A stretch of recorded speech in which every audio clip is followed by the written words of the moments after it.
ओम शांति 29/7/22 महावाक्य प्रातः मुरली बाप दादा मधुबन। मिठे बच्चे,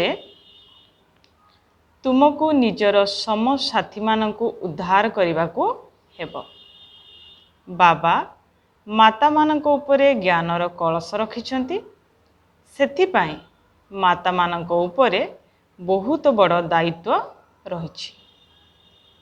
प्रश्न, तुमे माता माने क्यों विशेष कर्तव्य करिबा पाई निमित होइछ? तुम उपरे क्यों दायित्व रही? आउ थरे प्रश्न, तुमे माता माने क्यों विशेष कर्तव्य करिबा पाई निमित होइछ? तुम उपरे क्यों दायित्व रही? उत्तर, तुमे माने एही पतित दुनिया को पवित्र दुनिया नरक स्वर्ग करिबारे निमित होइछ। बाबा तुम माता मानक उपरे ज्ञानर कलश रखिछंती, सेथिपाई समस्तंकु सद्गति देवार दायित्व तुम उपरे रहिछि। तुमे हेउच शिव शक्ति सेना। तुमको एबे निजर सम साथी मानकर कल्याण करिबाकू हेब। समस्तंकु पतित हेबारु रक्षा करिबाकू हेब। बेश्या मानकर मध्य उद्धार करिबाकू पड़िबो। गीत अछि, रात के राही थक मत जाना। ओम शांति। पिला माने गीतर धाड़ी सुनिले। अब चले वतन की ओर, अर्थात सुखधाम आड़को चलो। सुखधामर स्थापना पाई माता मानकु ही रखा जाइछि। बाबा ज्ञान अमृतर कलश माता मानक उपरे रखिछंती। जेपरी उद्घाटनर उत्सव अथवा स्थापनार उत्सव करा जाई थाए ना, तेणु परमपिता परमात्मा माता मानक द्वारा वैकुंठर उद्घाटन करुछंती। कलश माता मानक उपरे ही रखुछंती। तेबे वर्तमान कन्या मानकु प्रस्तुत हेबाकू पड़िबो, कारण एमाने शक्ति दल अटंती ना। पिला मानक उपरे बाबा दायित्व देउछंती। एपरि नुहे बाबा गुरु मानकु दायित्व देइछंती, समस्तंकु दायित्व दियो। एबे तुमे जानी गलणी जे सद्गति देवा एही माता मानकर काम एवं ज्ञान द्वारा ही समस्तंकर सद्गति होई थाए। तेणु ज्ञानर कलश माता मानकु ही मिलिछि। प्रथमे प्रथमे देखाउछंती ज्ञानर कलश जगतंबांक उपरे रखुछंती। शास्त्र गुड़िकरे तो लक्ष्मींकर नाम रखी देइछंती। केवल एतिकी फरक रहिछि, किंतु वास्तवरे कलश तुम माता मानक उपरे ही रखुछंती। कालींको उपरे कलश रखिछंती। कालींकर मध्य महिमा रहिछि ना। चित्र तो अनेक तैयारी करि देइछंती। बाबा माता मानक उपरे कलश रखिछंती काहेकि ना वर्तमान समय रे तुमर सम साथी मानकर बहुत खराब गति चलीछि। तुमे माने निजको शिव शक्ति बोली कहूछ। तुमे हेउछ गुप्त सेना। तुमर बुद्धि रे उमंग उत्साह रहिबा दरकार। तुमे माने निजर स्वराज्य स्थापना करुछ। वंदे माताराम रो गायन मध्य रहिछि। भारतर ही गायन करा जाउछि। कहउछंती भारत मातार जय, अर्थात भारत रे रहुथिबा माता मानकर जय। से माने एही कथा को भूली केवल भारत माता बोली कही देउछंती। बाबा तुम माता मानकर नाम विख्यात करुछंती, स्वर्गर उद्घाटन उत्सव करुछंती। तुमे माने कहुछ शिव बाबा आम माता मानक द्वारा विश्व को स्वर्ग करुछंती। भीष्म पितामह आदि को मध्य तुमे ज्ञान बाण मारिछ। बाबा कहउछंती ज्ञान बाण मारिबा पाई भय कर नाही। तुमे निजे पढ़ी पुणी अन्य मानकु पढ़ेबा को हेबो। तुमे ही सेवार निमित्त होइछ। तुमे मास्टर ज्ञानर सागर अटना। सरस्वती को बहुत बड़ वीणा देइछंती काहेकि ना ज्ञान रे से सबुठारु तीव्र अटंती। दुनिया तो ए कथा जानी ही नाही। तुमे जानिछ जे एबे आमे श्यामरु गोरा हेउछु। लोक माने तो कालीको पाखकु जाई माँ माँ कही एते कांदुछंती, से कथा न कहिले भलो।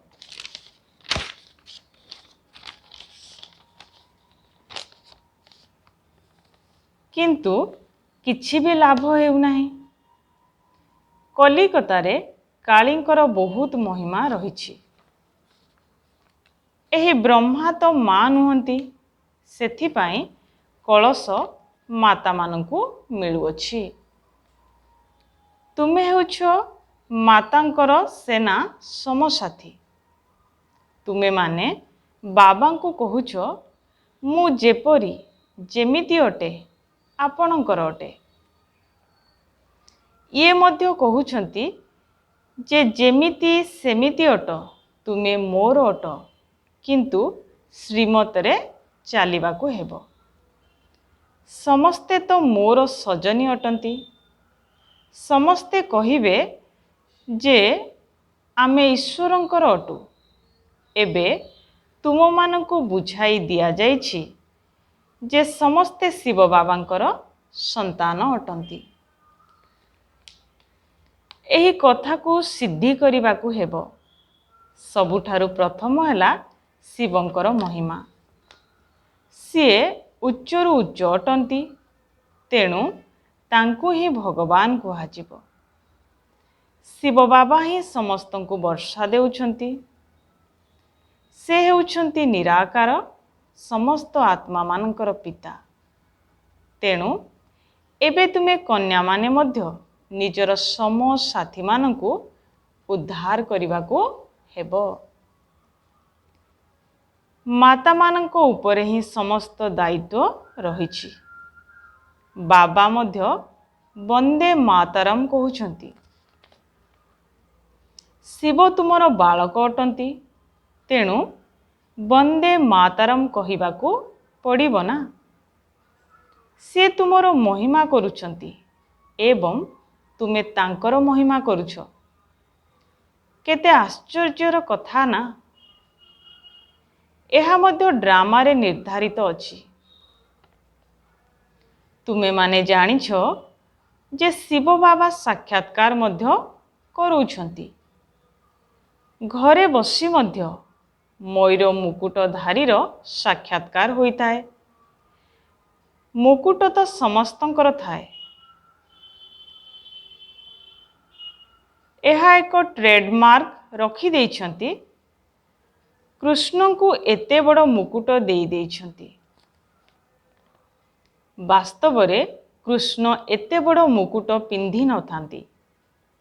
बाबा बसी माता मानकु लक्ष्य उद्देश्यर साक्षात्कार करौछंती। तुमे राजकुमारंकर माँ हेबो। कृष्णंकर माँ तो समस्ते हेबे नाही। राजकुमार राजकुमारी तो बहुत हेबे ना। राजकुमारंकर माँ अर्थात महाराजा महाराणी हेबे। तुमर लक्ष्य उद्देश्य केते भल अटे। तुम मानंको कोलोरे राजकुमार माने खेलिबे। एबे ତୁମମାନଙ୍କ ଉପରେ ବହୁତ ଦାୟିତ୍ୱ ରହିଛି। ତୁମର ସଂଗଠନ ବହୁତ ବଡ଼ ହେବା ଦରକାର। ତେଣୁ ସ୍ମାରକ ପତ୍ର କରିବା ଦରକାର। ଆମେ ଶିବ ଶକ୍ତି ଭାରତ ମାତା ଅଟୁ। ଆମେ ଭାରତକୁ କଳ୍ପ ପୂର୍ବରୁ ମଧ୍ୟ ଶ୍ରୀମତ ଆଧାରରେ ସ୍ୱର୍ଗ କରିଥିଲୁ। ତେଣୁ ମାତାମାନଙ୍କୁ ବହୁତ ବୁଦ୍ଧିମତୀ ହେବାକୁ ପଡ଼ିବ। ଆଜିକାଲି ତୁମ ସମସ୍ତ ସାଥୀମାନଙ୍କ ଉପରେ ବିଷୟ ବିକାର ପାଇଁ ବହୁତ ମାଡ଼ ପଡ଼ୁଛି। ତେଣୁ ଏହାର ବିରୋଧ କରିବା ଦରକାର। ସରକାରଙ୍କୁ କହିବା ଦରକାର ଯେ ଆମେ କଳ୍ପ କଳ୍ପ ଭାରତକୁ ପବିତ୍ରତାର ବଳ ଦ୍ୱାରା ସ୍ୱର୍ଗ କରି ଗଢ଼ୁଛୁ। ଏଥିରେ ଇଏ ବିଘ୍ନ ପକାଉଛନ୍ତି।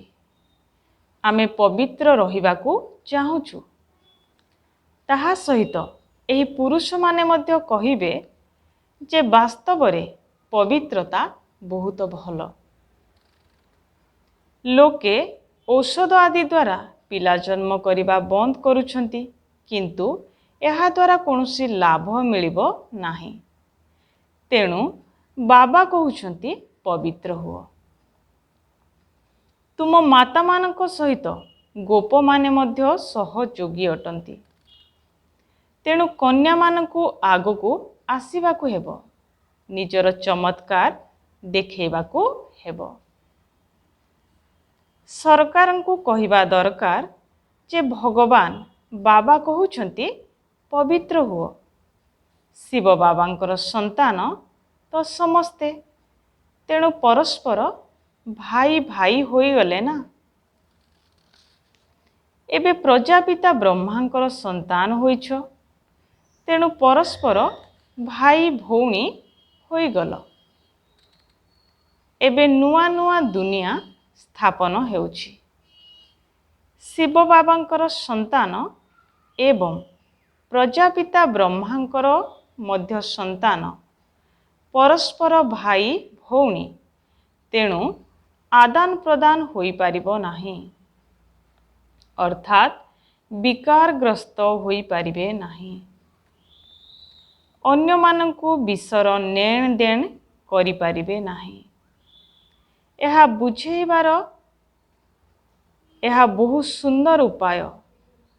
କଳ୍ପ ପୂର୍ବରୁ ମଧ୍ୟ ବାବା ପବିତ୍ର କରେଇଥିଲେ। ଏବେ ଆମେମାନେ ଏହି ମାୟା ରାବଣ ଉପରେ ବିଜୟ ପ୍ରାପ୍ତ କରୁଛୁ। ଏହି ରାବଣ ହିଁ ଭାରତର ବଡ଼ ଶତ୍ରୁ ଅଟେ। ଯଦି ରାବଣ ଠାରୁ ହାରିଗଲ, ତେବେ ତୁମେ ହାରିଯିବ। ରାମ ଆସି ଏହାଙ୍କ ଉପରେ ବିଜୟ ପ୍ରାପ୍ତ କରାଉଛନ୍ତି। କିନ୍ତୁ ଏବେ ପର୍ଯ୍ୟନ୍ତ କେତେ ଜଣଙ୍କର ସ୍ୱାମୀ ଆଦି ପ୍ରତି ଏପରି ମୋହ ରହିଛି ଯେ ସେ କଥା ନ ପଚାରିଲେ ଭଲ। ଏବେ ତୁମ ମାତାମାନଙ୍କୁ କଳସ ମିଳୁଛି। ତେଣୁ ଅନ୍ୟମାନଙ୍କୁ ବୁଝାଇବାକୁ ହେବ ଯେ ଆମେ ତ ସ୍ୱର୍ଗର ଦ୍ୱାର ଖୋଲୁଛୁ। ସେମାନେ କିନ୍ତୁ ଲକ୍ଷ୍ମୀଙ୍କୁ କଳସ ଧରିଥିବାର ଦେଖାଉଛନ୍ତି। କିନ୍ତୁ ଲକ୍ଷ୍ମୀ ତ ପବିତ୍ର ଅଟନ୍ତି। ସିଏ ଜ୍ଞାନ କଳସ ରଖି କ'ଣ କରିବେ? ଜ୍ଞାନର କଳସ ଜଗତ ଅମ୍ବାଙ୍କ ଉପରେ ରହିଛି। ଏବେ ପରମପିତା ପରମାତ୍ମା ନିର୍ଦ୍ଦେଶ ଦେଉଛନ୍ତି, କାମ ମହାଶତ୍ରୁ ଅଟେ। ଯିଏ ଏହା ଉପରେ ବିଜୟ ପ୍ରାପ୍ତ କରିବ, ସିଏ ହିଁ ଶ୍ରେଷ୍ଠାଚାରୀ ହୋଇ ସ୍ୱର୍ଗର ମାଲିକ ହେବ।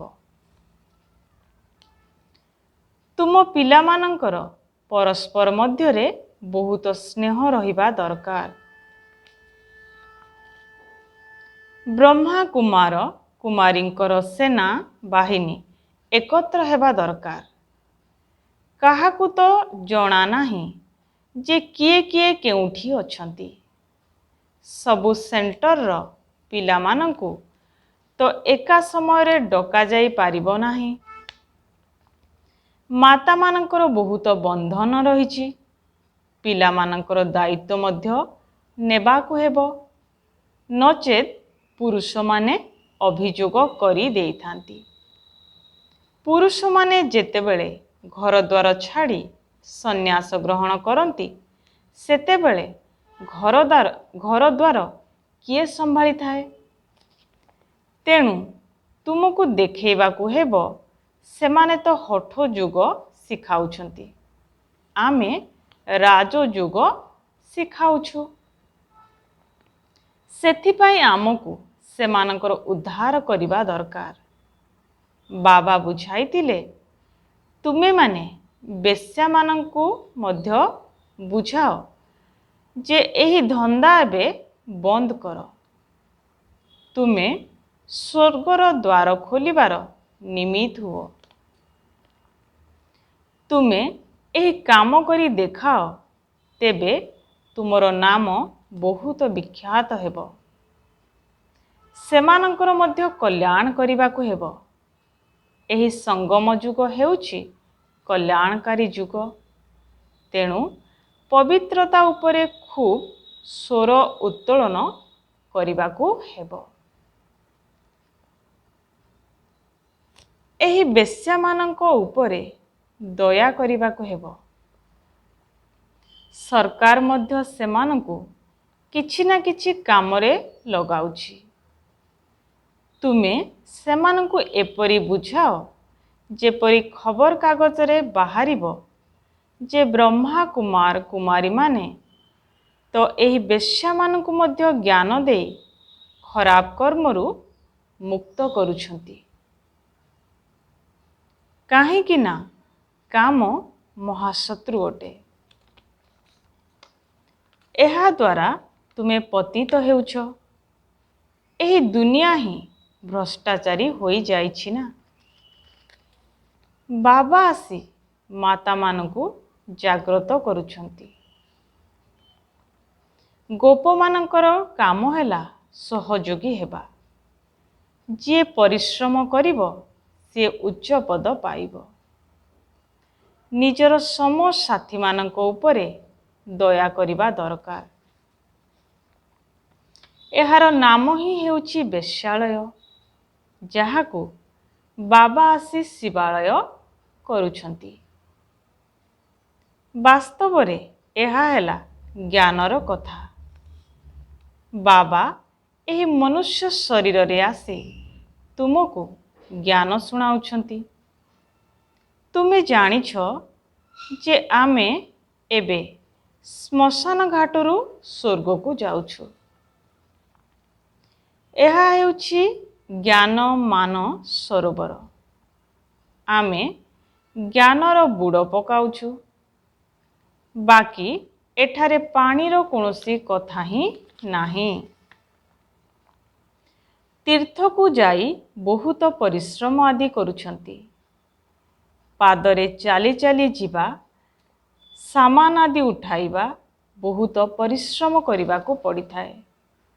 ଏବେ ତୁମେମାନେ ବୁଝିଗଲଣି, ବାବା ମନୁଷ୍ୟ ଶରୀରରେ ଆସି ଜ୍ଞାନ ସ୍ନାନ କରାଉଛନ୍ତି। ବାକି ପରୀ ଆଦି କେହି ନାହାନ୍ତି। ବାବା ତୁମମାନଙ୍କୁ ଜ୍ଞାନ ପରୀ କରୁଛନ୍ତି। ଧାରଣା କରିବା ପାଇଁ କେତେ ଭଲ ଭଲ କଥା ରହିଛି। ଯଦି କନ୍ୟାମାନେ ଏଥିରେ ଅଗ୍ରସର ହେବେ, ତେବେ ବହୁତ କାମ କରିପାରିବେ। ତୁମ ମାତାମାନଙ୍କୁ ମଧ୍ୟ ଯିବାକୁ ହେବ। କୁହ, ଯେଉଁଠାରେ ବି ବେଶ୍ୟାମାନେ ଅଛନ୍ତି, ସେମାନଙ୍କର ସଂଗଠନ ତିଆରି କର। ବଡ଼ ବଡ଼ ଲୋକମାନଙ୍କୁ ବୁଝାଅ, କିନ୍ତୁ ଏପରି ବି ନୁହେଁ ଯେ କେବେ ମୁଖରେ କହିବ ଯେ ଆମର ତ ଏକ ଦ୍ୱିତୀୟ କେହି ନାହିଁ ଏବଂ ଭିତରେ ଆଉ କେହି ଆକର୍ଷିତ କରୁଥିବ। ଏପରି କାମ ଚଳିବ ନାହିଁ। ବାବାଙ୍କର ସଚ୍ଚା ସନ୍ତାନ ହେବାକୁ ପଡ଼ିବ। ସେହି ଖୁସି ମିଜାଜର ଚେହେରା କାହିଁ? ଆରେ ବେହଦର ବାବାଙ୍କ ସହିତ ମିଶିବା ପାଇଁ ଯାଉଛ, ତେଣୁ ଦୌଡ଼ି ଦୌଡ଼ି ଆସି ଖୁସିର ସହିତ ମିଶିବା ଦରକାର। ଆମେ ତ ଯାଇ ବାବାଙ୍କ କୋଳରେ ବସିବୁ, ଥକିଯିବାର ନାହିଁ। ତୁମର ଯୋଗ ହିଁ ଦୌଡ଼ ସଦୃଶ ଅଟେ। ତାହା ଶାରୀରିକ ଦୌଡ଼, ଏହା ତୁମର ଆତ୍ମିକ ଦୌଡ଼। ତେଣୁ ଚେହେରା ଖୁସିରେ ପ୍ରସ୍ଫୁଟିତ ହେବା ଦରକାର।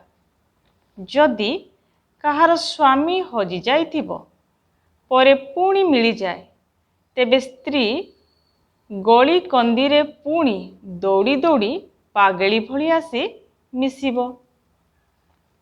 ଇଏ ପୁଣି ବେହଦର ପତିମାନଙ୍କର ପତି ଅଟନ୍ତି। ତାଙ୍କୁ ଡରିବାର କ'ଣ ଅଛି? ଯାହାଙ୍କଠାରୁ ସ୍ୱର୍ଗର ବର୍ଷା ମିଳୁଛି, ତାଙ୍କ ସହିତ ଦୌଡ଼ି ଦୌଡ଼ି ଆସି ମିଶିବା ଦରକାର।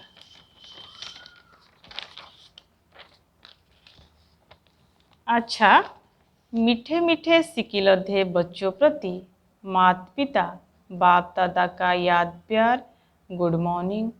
रूहानी बाप की रूहानी बच्चों को नमस्ते। हम रूहानी बच्चों की रूहानी बाप दादा को याद प्यार गुड मॉर्निंग, नमस्ते नमस्ते नमस्ते। धारणा पाई मुख्य सारांश 1 नंबर। बाबांकर सच्चा संतान हेबाकु हेबो। भितरे गोटिए प्रकार, बाहरे अन्य एक प्रकार हेबा उचित नुहे। जोगर आत्मिक दौड़रे आगकू जीवाकू हेबो। खुश मिजाज रहिबाकू हेबो। 2 नंबर, परस्पर मध्यरे बहुत बहुत स्नेहरे रहिबाकू हेबो। शिवशक्ति सेनार संगठन प्रस्तुत करी निजर सम साथी मानकू रक्षा करिबाकू हेबो। निजे पवित्र हेबा एवं अन्यकू करेइबार उपाय मध्य करिबाकू हेबो। आजिर वरदान, श्रेष्ठ स्थिति द्वारा सुखमय स्थिति रे रहुथिबा सुख स्वरूप आत्मा हुओ। श्रेष्ठ स्थिति द्वारा सुखमय स्थिति रे रहुथिबा सुख स्वरूप आत्मा हुओ। भावार्थ, स्थितिर आधार हैला स्मृति। तुमे माने केवल स्मृति स्वरूप हुओ। ताहा हेले जेपरी स्मृति सेहीपरी स्थिति आपे आपे होइजिबो। जदि खुशी रे स्मृति रे रहिबो, तेबे स्थिति मध्य खुशी पूर्ण होइजिबो एवं दुखर स्मृति रे रहिले स्थिति मध्य दुखमय होइजिबो। संसार रे तो दुख दिनकू दिन बढ़ी बढ़ी चलिबो। सबु किछि अति आड़कू जीवो, किंतु तुमे माने सुखर सागरंकर संतान सर्वदा खुशी रे रहुथिबा दुख ठारू मुक्त सुख स्वरूप अट। सेथिपाई जहा भी हेई थाउ, किंतु तुमे माने सर्वदा खुशी मौज रे रुह। आजिर स्लोगान, समय रूपी संपत्ति को व्यर्थरू रक्षा करिबा ही तीव्र पुरुषार्थर लक्षण। समय रूपी संपत्ति को व्यर्थरू रक्षा करिबा ही तीव्र पुरुषार्थर लक्षण। मातेश्वरी जींकर अमूल्य महावाक्य, परमात्मा ही भारतर प्राचीन जोग शिखैथिले। एही ईश्वरीय जोग ही प्राचीन जोग रूपरे प्रसिद्ध। ଏହି ଯୋଗକୁ ଅବିନାଶୀ ଯୋଗ କାହିଁକି କୁହାଯାଉଛି? କାରଣ ଏହି ଯୋଗ ଅବିନାଶୀ ପରମାତ୍ମା ଶିଖାଉଛନ୍ତି। ଯଦିଓ ଯୋଗ ଅନ୍ୟ ମନୁଷ୍ୟମାନେ ମଧ୍ୟ ଶିଖାଉଛନ୍ତି, ସେଥିପାଇଁ ଅନେକ ଯୋଗାଶ୍ରମ ମଧ୍ୟ ଖୋଲାଯାଇଛି। କିନ୍ତୁ ସେମାନେ ପ୍ରାଚୀନ ରାଜଯୋଗ ଶିଖାଇ ପାରିବେ ନାହିଁ। ଯଦି ସେମାନେ ଏହିଭଳି ଯୋଗ ଶିଖାଇଥାନ୍ତେ, ତେବେ ସେ ଶକ୍ତି କାହିଁକି ନାହିଁ? ଭାରତ ଦିନକୁ ଦିନ ଶକ୍ତିହୀନ କାହିଁକି ହୋଇଯାଉଛି? ଏଥିରୁ ପ୍ରମାଣିତ ହେଉଛି ଯେ ତାହା ପ୍ରାଚୀନ ଯୋଗ ନୁହେଁ। ସେହି ଯୋଗ କେବଳ ସିଏ ଶିଖେଇ ପାରିବେ ଯାହାଙ୍କ ସହିତ ଯୋଗ ଲଗେଇବାକୁ ହେବ। ବାକି ଅନ୍ୟମାନଙ୍କ ସହିତ ଯୋଗ ଲଗେଇବାର ହିଁ ନାହିଁ। ତେଣୁ ସେମାନେ ଶିଖାଇବେ କିପରି? ଏହି କାର୍ଯ୍ୟ ତ ସ୍ୱୟଂ ପରମାତ୍ମା ହିଁ କରିପାରିବେ ଏବଂ ସିଏ ହିଁ ଏହି ଯୋଗର ପୂରା ଭେଦ କହିପାରିବେ। ବାକି ଏମିତି ତ ଅନେକ କହୁଛନ୍ତି ଯେ ଆମେ ଯୋଗ ଶିଖାଇବୁ, କିନ୍ତୁ ଆମେମାନେ ଜାଣିଛୁ ଯେ ବାସ୍ତବରେ ଯୋଗ କେବଳ ପରମପିତା ପରମାତ୍ମା ହିଁ ଶିଖାଇଥାନ୍ତି ଏବଂ ସୂର୍ଯ୍ୟବଂଶୀ ଚନ୍ଦ୍ରବଂଶୀ ରାଜତ୍ୱର ସ୍ଥାପନା କରନ୍ତି। ତେବେ ସେହି ପ୍ରାଚୀନ ଯୋଗ ମଧ୍ୟ ପରମାତ୍ମା ହିଁ ଆସି କଳ୍ପ କଳ୍ପ ଶିଖାଇଥାନ୍ତି। ତୁମେ ଆତ୍ମାମାନେ ପରମାତ୍ମାଙ୍କ ସହିତ ନିରନ୍ତର ଯୋଗ ଲଗାଅ, ତେବେ ତୁମର ପାପ ଭସ୍ମ ହେବ। ଆଚ୍ଛା, ଓମ୍ ଶାନ୍ତି।